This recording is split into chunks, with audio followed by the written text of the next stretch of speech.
My family told everyone I failed. I sat quietly at my brother's engagement dinner. Then his fiancée looked at me and whispered, "Wait, you're Olivia Reed?" The room stopped. Even my mother couldn't speak. They told everyone I gave up, said I quit something big, to chase something small. They stopped asking questions. They started telling my story for me, but the truth was never loud. It was just waiting for the right moment to speak. If you believe in quiet strength, in stories that grow slowly but strike deep, subscribe to the channel because sometimes the most powerful journeys are the ones no one saw coming. My name is Olivia Reed. I'm 31 years old. I live in a small apartment above a bookstore in Seattle. I make my own coffee. I pay my own bills.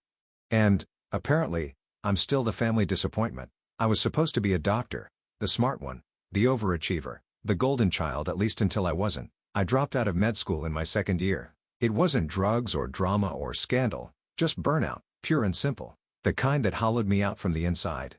The kind no one noticed because I still smiled at Christmas dinner. When I left, my father didn't speak to me for months. My mother cried into a napkin and told everyone I was taking a break. My younger brother Ryan moved on and quietly became the new pride of the family, finance degree, corner office, fiancé from a nice family, the whole package. And me, I started teaching tech basics to senior citizens in my neighborhood for cash, for sanity, for something to do with my days. At first, it felt like failure. Then it started to feel like purpose. What began as one-on-one lessons in coffee shops turned into group classes at the library, then webinars, then a prototype for an online platform. I called it Elder Bright. Simple mission: help people over 60 stay connected in a digital world that keeps trying to leave them behind. We taught email, video calls, online banking, digital safety, even how to spot fake news before it spreads to every ant on Facebook. It wasn't flashy. It wasn't a unicorn startup, but it was working. That week, I did a video call with a woman named Mrs. Givens, 83 years old. 2 hip replacements and enough sass to power a sitcom. It took us 40 minutes to set up her Zoom mic. She called me darling and muttered, "This machine hates me." But when it finally worked and she saw her son's face on screen, a man who lived 3 states away, she gasped, hand over her mouth, and whispered, "You brought my baby into my living room." Moments like that don't make headlines, but they change lives. And that's what I built Elder Bright for. Within 3 years, we had over 80,000 active users, several state-level partnerships, and a backlog of nonprofits begging us to expand into their communities. We were changing lives, one patient tutorial at a time. But to my family, I was doing some kind of online teaching thing. They never asked how it was going. They never once said they were proud. In their eyes, I had stepped off the golden path and wandered into the woods. It didn't matter that I'd built the path myself and lit the damn way for others to follow. Last month at Sunday dinner, my mother served roast beef and casually said to Ryan's fiancée, "Ryan's always been the focused one. Olivia? Well, she's more of a free spirit." I smiled politely, cut my carrots, didn't say a word because that's what disappointments do. We stay quiet. We stay polite. We stay invisible. But something was about to change. And it would all begin with a name I hadn't heard in years, spoken by someone who had no idea who I really was. Not yet. The irony was always sharp. I could build a platform for thousands of strangers to feel seen, but I couldn't get my own family to ask me a single real question. At Elder Bright, we were in the middle of a major update, revamping our onboarding experience to make it even simpler for older users who'd never touched a keyboard. I just finished a user test with a 76-year-old man who cried when he managed to FaceTime his granddaughter for the first time. He kept saying, "She thought I was gone. Now she can see I'm still here." That moment lit me up more than any funding announcement ever had. But when I mentioned it at a family dinner the week after my dad just grunted, teaching old folks to click buttons, real noble work, Ryan chuckled under his breath. I let it slide. They didn't know that clicking buttons had turned into a full-stack educational platform built on adaptive UX principles and a custom accessibility framework designed to work seamlessly with screen readers, motor skill tracking, and voice command optimization. They didn't know that our monthly newsletter had a 78% open rate, that we were being piloted in 3 state-run community centers, that my little project was changing more lives in a week than most of their boardroom meetings did in a year, because I never told them. Because when someone hands you a label like failure, you either fight to tear it off or you wear it quietly while building something too large for them to ignore. 2 weeks before Ryan's engagement party, my inbox pinged.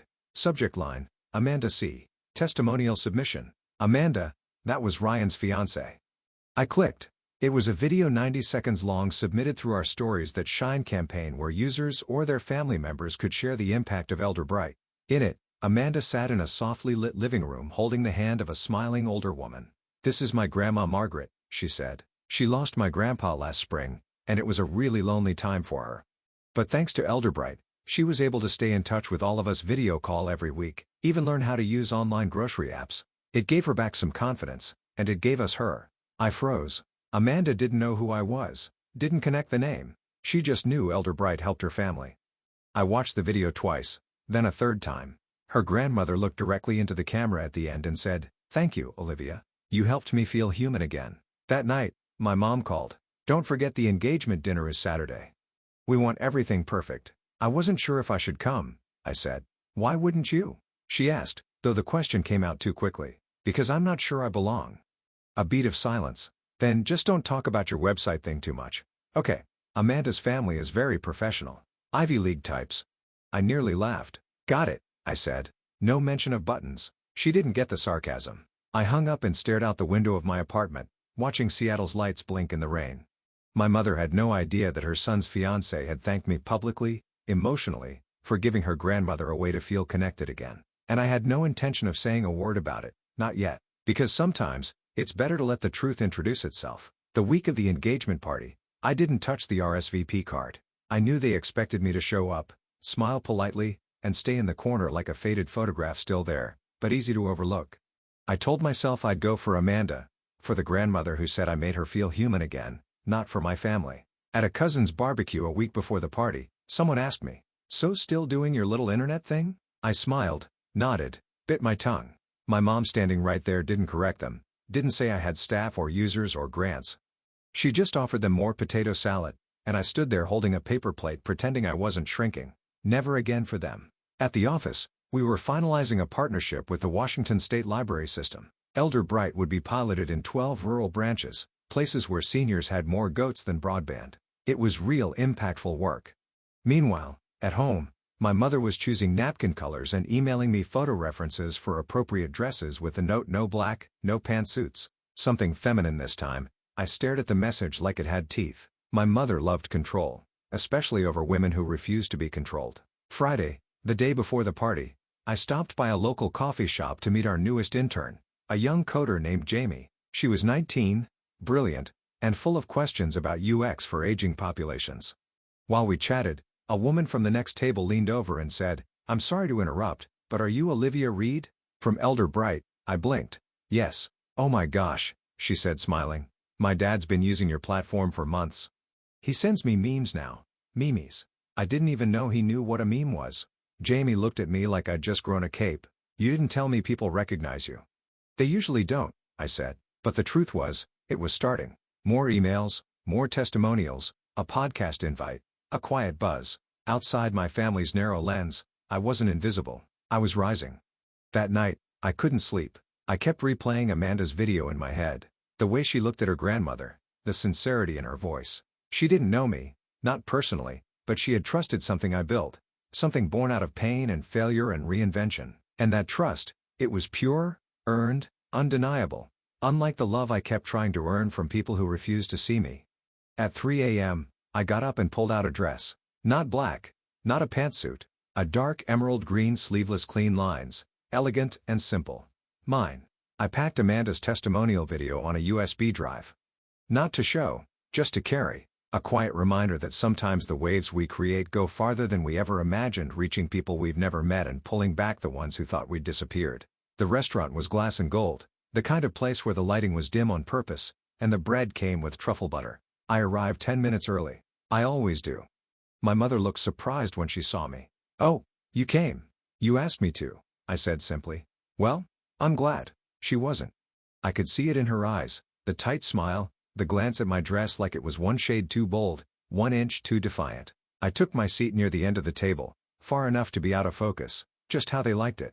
Ryan and Amanda arrived 15 minutes later, beaming radiant. Amanda hugged everyone, including me. She didn't say much, didn't recognize me yet. Not like that. The evening wore on with speeches and champagne toasts. Ryan's boss stood up to say something that sounded expensive. Amanda's father spoke about legacy and loyalty. I just nodded along, invisible, again, until dessert. Until Amanda leaned over casually, eyes narrowed in curiosity. "I've been meaning to ask Olivia, what do you do again?" The room went quiet around the edges. My mother stiffened. I took a sip of water. I run a platform for digital literacy for older adults. Wait, like online classes? More like adaptive systems for long-term engagement. We specialize in accessibility text screen readers, large print navigation speech input. Amanda blinked. What's it called? Elderbright. She stared at me, eyes wide. No way. You're Elderbright. I gave a slight nod. I founded it. Her hand covered her mouth. She looked at Ryan, then back at me. You're the Olivia Reed, as in the founder, the face of Elderbright's Stories That Shine campaign. Now the room wasn't just listening. It had stopped breathing. My mother's fork paused mid-air. My grandma, Margaret, she used Elderbright every day until she passed. You helped her video call our family every Sunday. You gave us more time with her. I submitted a video to your campaign. I smiled gently. I know. I saw it. It meant a lot. Amanda stood up. Why didn't you say anything? I shrugged. Wasn't the right time. She turned to the table. I don't think you all understand. This woman built a national program from scratch. She's been featured on NPR and Forbes. She's changing lives. Aunt Linda gasped. Uncle Joe cleared his throat. My father looked down at his wine. My mother opened her mouth, closed it again. Amanda kept going. I can't believe I'm meeting you. You helped my family. My grandma never called herself smart until she used your site. She sat slowly, still looking stunned. Ryan leaned toward me. I didn't know. You never asked, I said, voice calm. Silence again. But this time, it wasn't cold. It was awe. The rest of the night passed in a strange new light. People began to whisper, not behind my back, but toward me. Toast suddenly included Olivia's impressive work. My mother sat stiff and quiet, as if recalibrating the narrative in real time. And for the first time in a very long while, I didn't feel like the footnote. I felt like the headline. Not because I demanded it, not because I interrupted, but because the truth walked into the room on its own and refused to stay quiet. The next morning, I woke up with a strange quiet in my chest. It wasn't pride. It wasn't revenge. It was something deeper, like the sound of a door finally closing without a slam. My phone buzzed. A message from Ryan. I'm sorry I never asked. Simple. No excuses. No emojis. I stared at it for a while, then turned the screen face down. Later that afternoon, my mom called. Twice. I didn't answer, not out of spite. I just didn't know what she'd say, and I didn't want to give her the chance to make it smaller than it was. Not this time. That night, I took a walk down to the pier. The air was crisp, laced with salt and pine, and the world felt suspended, like something had cracked open quietly, and the light was still deciding how far to reach. I thought of Amanda's face when she made the connection. Not just recognition, but reverence, not for fame, but for impact, for meaning. And I thought about all the years I spent shrinking because I believed their silence meant I wasn't enough. But now I knew better. 2 days later, a letter arrived. Real paper, handwritten from my mother. Dear Olivia. I watched the video Amanda sent me. I cried. Not because I didn't know what you'd built, but because I realized I never bothered to ask. I was so focused on what you walked away from that I never looked at what you were walking toward. You did what no one in this family ever had the courage to do. You failed and kept going. And in doing that, you taught people how to find their voice again, including me. Love, Mom. I read it 3 times, then I folded it slowly and placed it beside my desk. Not framed, not displayed, just kept. Because this time, I didn't need to hang proof on the wall. I was living it every day. That weekend, I gave a keynote at a community tech conference. There were no cameras, no national press, just 60 people in a rec center auditorium, most of them holding notebooks and hope. I told them the truth. I was never supposed to be here. I was supposed to be someone else, but life had other plans, and I stopped arguing with them. When the room stood to applaud, I didn't cry, but I did smile. Not the polite kind. The kind that reaches your spine. The kind that says I made it, and I didn't need permission. 3 months later, Amanda asked me to lunch. Not as Ryan's sister, as Olivia, the founder. The woman who built something from the ashes and dared to call it beautiful. We met at a Sunlight Cafe in Capitol Hill. She was already seated, smiling, a notebook half open beside her coffee. I've been thinking, she said.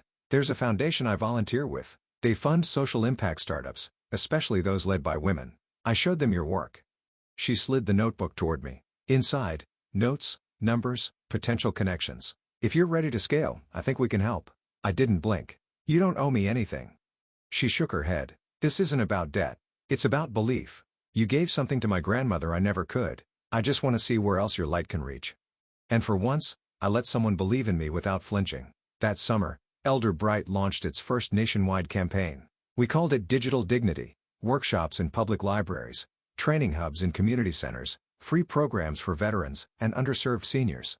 We hit 250,000 users. I got an email from a 92-year-old in Montana.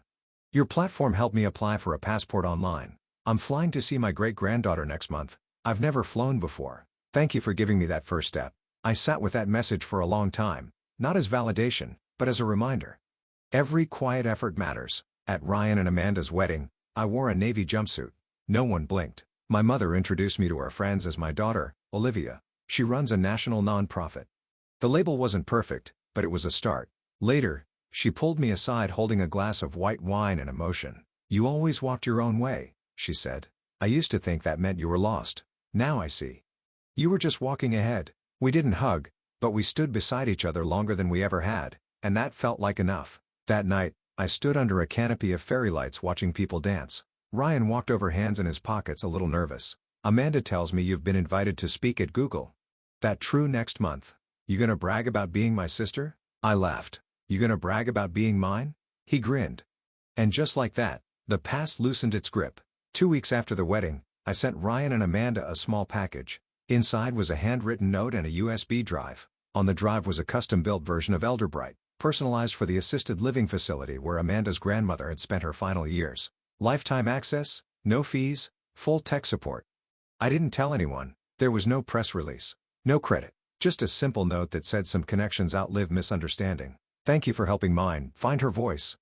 Amanda called me the next morning. She didn't speak right away. Just breathed through the tears and whispered, "You didn't have to." I smiled. I know. That's why I did. Back home, I printed out a quote, taped it to my fridge. They'll tell everyone you failed until one day they ask how you did it. No signature. No bitterness. Just truth. And beneath it, my reflection in the fridge door, smiling, solid, seen. Because this time, the light wasn't coming from anyone else. It was mine all along. Where are you watching from today? I'd love to know what part of the world you're in and whether this story stirred something in you. Drop a comment below and share your thoughts. You never know who might need to read your words. If this story spoke to you and you believe in quiet victories, personal growth, and stories that matter, make sure to subscribe to the channel. There's so much more ahead, and I'd be honored to share it with you. Thank you truly for being here. Until next time, stay grounded, stay kind, and remember, your story is still unfolding.